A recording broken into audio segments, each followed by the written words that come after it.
Year after year, Arizona ranks as the most gun-friendly state in the nation. Now our state is a so-called Second Amendment sanctuary, with the governor signing of a bill written specifically, he said, to block any gun safety measures by the Biden administration from being enforced here.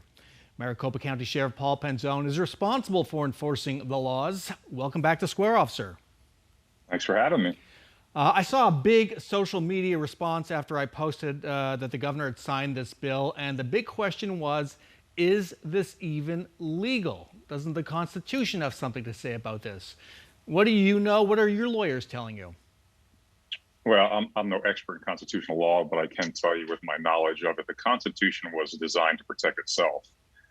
And when it comes to any law that is written, if it's deemed to be unconstitutional, we have three branches of government. Is the judiciary, who's responsible to make the determinations of lawfulness, constitutionality, and implementation. So any law that's written, if it's deemed to be unconstitutional, in conflict with the Second Amendment in some way, that's what the courts are for. They make that determination. Legislators don't actually have that authority to make that decision. Additionally, there's something called the Supremacy Clause in the Constitution that says the Constitution itself and federal law deemed to be constitutional always supersedes any state law.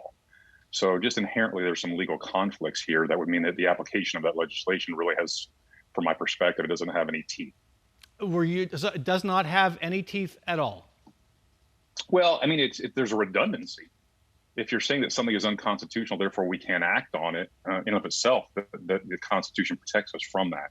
So the Second Amendment is protected. A state law doesn't suddenly strengthen that argument. And there are elements, just to give you some perspective on it. There are gun laws related to the length of a particular gun, like a shotgun or a rifle, suppressors, things of that nature, where federal law was written prohibiting possession of those types of weapons unless you have a tax stamp or a license for it that is approved by the federal government. We replicated those laws at the state level so that local law enforcement can enforce those. Those have been on the books for quite some time. So there are laws that are already in place that mimic federal law as it relates to gun protections or our ability to enforce illegal possession of certain weapons. So for us, I think it'll create some confusion for law enforcement, but the Supremacy Clause is it's pretty clear where the authority lies with the Constitution. But now you have the Biden administration taking some executive action. Just this past week, the president announced, I believe, 4 executive actions. It's not clear yet whether any of them might conflict with this law. So what would be the real world impact for you and your deputies every day if there were that kind of conflict? Well, we have to recognize that local law enforcement does not enforce federal law unless they're attached to a task force and maybe, cross-sworn.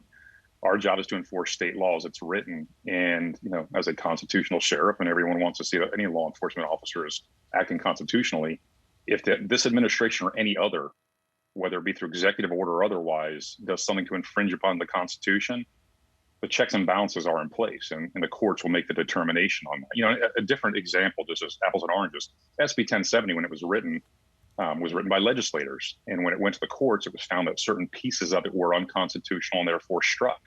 It was really the way that it was implemented by law enforcement at the local level that led to a lot of the reactions.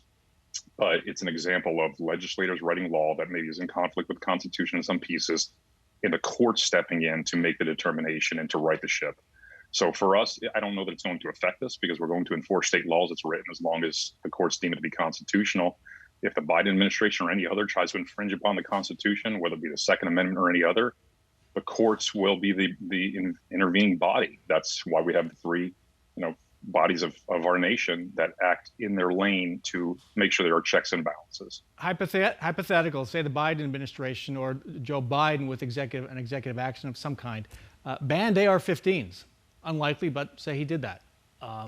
They're legal in Arizona. Would you enforce that? Well, we're not going to be involved in the enforcement of it if it's a federally implemented law. But again, we would have to wait for the courts to make a determination if he has the authority to do so and under what basis. If in fact it is deemed to be lawful and then there's a replication of the state law for local officials to act on it, then we would. But my deputies do not have the authority to go out there and enforce federal law, again, unless they're attached to a federal task force and a very, very controlled, specific task. So I'm curious to see how this plays out. And many people are going to say, oh, I am pro everything in the Constitution. So this is not a matter of me trying to make the argument that we should be taking more weapons or not. I will tell you this: we need to do a better job of protecting our families and our children. And violence in our community is a problem. And a part of violence is gun violence. So how do we get guns and weapons out of the hands of those who wish to do harm to our children and our families? That should be our number one priority. When legislators are discussing things, how about if we improve education and reduce violence? Instead of writing redundant legislation that's already protected in the Constitution. Were you consulted on this in any way by No. the governor's office, lawmakers? Not at all. No, and I wouldn't expect to be. I mean, there are certain times they may reach out if they have questions about certain things, but there were over 100 pieces of legislation that went through our state this year on law enforcement issues alone. Normally we see 30 to 40. So this has been a very robust year. Speak to what you would like to see out of Washington or even out of our capital. Red flag laws that might take weapons out of the hands of people who might be mentally ill, who might do harm. Is that the kind of thing you're more interested in seeing? Yeah, so let's start first. It's a great question, Bram. The first thing we need to do is close the loopholes. We know that we have rules and laws specific to, acquisition of firearms, where in certain circumstances you have to go through a background, and in other ones you don't. So it doesn't make any sense. It just undermines the reason that we have that in place. So first and foremost, let's stop the loopholes and make sure that those who can't or should not be able to purchase and acquire firearms are prohibited at the point of sale.